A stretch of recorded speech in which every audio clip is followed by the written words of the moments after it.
Howdy everyone, it's me once again, the one and only Killer Dan. And today, I'm going to be talking about something Star Wars related, because that's what I want to do each time I do a Disney movie marathon. And this time around, it's going to be more of a TV series. I did review the first season a while back, and I watched the second season, so I just might as well get to it, I guess. And it's the show for Mandarin. The Mandarin season 2, so yeah, I figured, what the hell, it's not gonna hurt. No, I really don't talk about TV shows that often, really. That's because I'm not really a TV person, folks. So don't expect me to review any TV shows, TV programs, whatever you want to call it, that often. So take this as a rare occasion. So anyway, of course, as usual, I have to talk about the plot, nonetheless. So again, just like the first season, it takes place after some time after the original Star Wars trilogy and picks up where the last season left off. So the Mandarin again is going to take care of this child, of course, and he's a bounty hunter attempting to return the child to his people, the Jedi.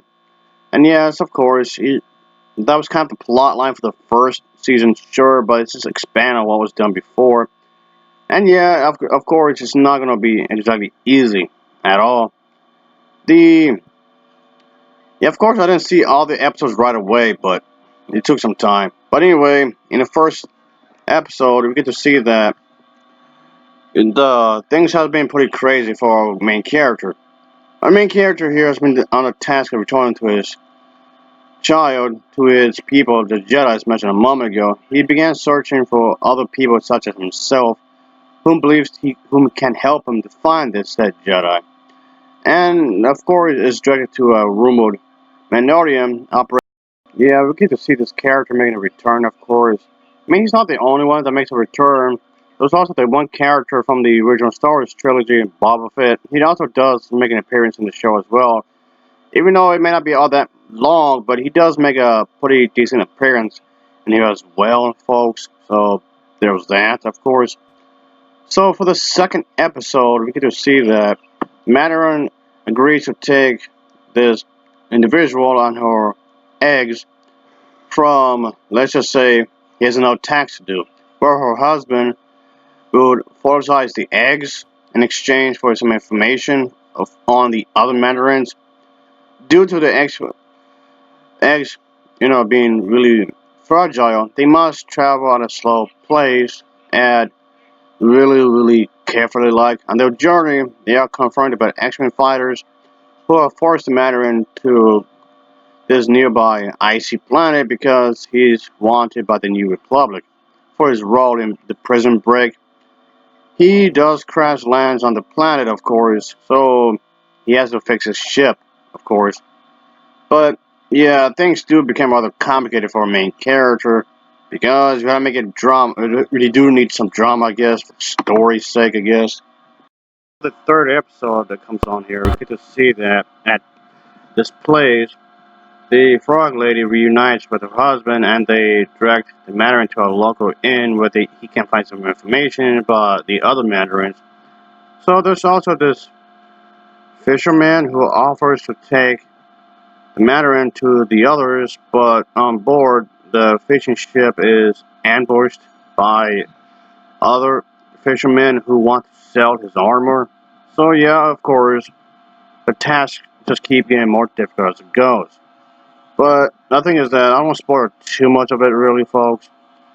But bottom line here, why I can say that this was a pretty solid season, but it's not quite as good as I was hoping it would have been. So yeah, I got quite a few complaints, but I'm trying to keep things to a bare minimum here because I don't want to spoil too much, and I don't want this video to go on for too long. By the way, was by no means a bad show by any stretch of the imagination. I'm not saying it's terrible. I'm not saying it's the absolute worst by any means. So, don't get upset here. For anyone that actually enjoyed this show, if you enjoyed it more than I did, good for you, I guess. But there's a few things that bothered me that prevent it from being better than the first season. if anything, I like the first season a lot more than this. Yeah, I mean, the fourth season wasn't exactly perfect either, by any means, sure, but still. Alright, like for example, say the entire series of Blood C along with Blood Plus, both of which are far worse than this TV show. Because those two shows were definitely really bad. But anyway, that aside, there was this character named Ahsoka who appeared in the show as well. I never liked the character, honestly. She always came off like one-dimensional and really bland. I mean, I know they were trying to make her more of a three-dimensional character, which in itself isn't inherently bad. And she was also in the book series, comics, and so on and so forth, sure. But in the show, she was briefly here for that one episode or whatnot. Yeah, well, at least a couple episodes anyway. But she looked like she did everything herself. She was always. There was one episode where she was supposed to ask the Marin for some help to go into this one area. But it looked like he didn't have to do anything. She did everything herself. And people complain about Rey. Come on now. This fanboys. Oh boy. I mean, I did like the Star Wars sequel trilogy. I mean, it's no Godfather or anything, but I still quite enjoyed it myself, really. If I'm be honest with you, they're still good movies. Flawed, yes, but still good. But I really didn't like Ahsoka at all, folks. Like I said, she was not in this show all that much, really. But, so in some ways, maybe it kind of paid off like too much lip service for fans, I guess. But still, I did not like her as a character in this, like, at all. Do get to see some familiar characters from the previous season, so effort for consistency, I guess. But what I find kind of odd is that, okay, if he wanted to have that child stay safe, why didn't he go to the New Republic? I mean, yes, before anyone tells me, I do understand the fact that he does have a criminal record, but he could have just gone to it despite that fact if he really cared, I guess. I mean, I know he's supposed to love that thing, the creature, the child, as he will call it. I mean, okay, I shouldn't say it, but the baby Yoda or whatever you want to call that character. But like I was saying, if you really wanted to help that child, shouldn't bring that child to the New Republic? I mean, I'm sure there's a way he can get to it. I mean, he was supposed to speak to the Jedi anyway to help them out with that child, I guess. But still, I didn't get that. And I mean, I understand they were trying to pad it out a little bit just to have a bunch of episodes, of course, but still. By the way, folks, there was this little bit with Luke Skywalker towards the end of the season, which I thought was pretty cool, actually. I'm not going to say what it is. You're going to have to find out yourself for anyone that haven't seen it. So yeah, having little things like that, little nods towards that kind of a thing to the original trilogy and whatnot, is pretty cool, I would say. But speaking of complaints, I kind of felt like the villains of the story, the stormtroopers or whatever, were taken out way too easily. So it kind of felt like the suspense wasn't really there. I know they were trying to, but still. They got taken down way too easily than it should have, really.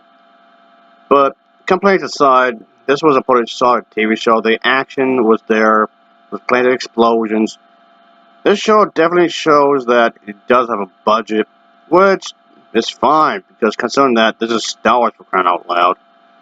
So that's definitely a good thing there. And also, gotta consider the fact that this has something to do with Disney, which is a pretty popular mainstream studio, so of course it's gonna have a crazy budget for this kind of a thing. At least have a budget that's decent enough for this kind of a thing. So it's like a movie quality kind of a budget. At the very least, it looks like it. I did like the uniforms. I did like the outfits. They definitely trying to give you a Star Wars feel to it, which I thought was pretty cool. The dialogue isn't too bad. I did like how they were trying to give a good sense of dialogue with the characters and whatnot. I like the designs.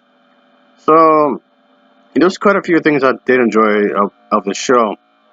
Not my favorite show, really, but I did think that fourth season was definitely better. I like this fourth season a lot more than this. But, yeah, I guess they are going to make a third season, so let's see how that goes, I guess. So there's definitely plenty to like here, folks. This was definitely not a bad show by any means. not so, not by any stretch of the imagination. I did like the lighting. The lighting was really good. You can really tell that this was not amateur hour at all. So every character, at least every side character anyway, got a good decent amount of screen time throughout the entire season. I say definitely a plus there. So in that regard, it didn't feel too rushed. A lot of the side characters from the first season also do make a return as well. So that's definitely a plus there. So again, A for effort for trying to have some sort of consistency through the entire thing. So that's something. That's definitely a good thing there. So I'll say, if anything, I did like that the Disney is trying to fix up any of the plot holes from the prequel trilogy, which was definitely terrible. Doesn't quite work all the way, but still. And I did like the sequel trilogy.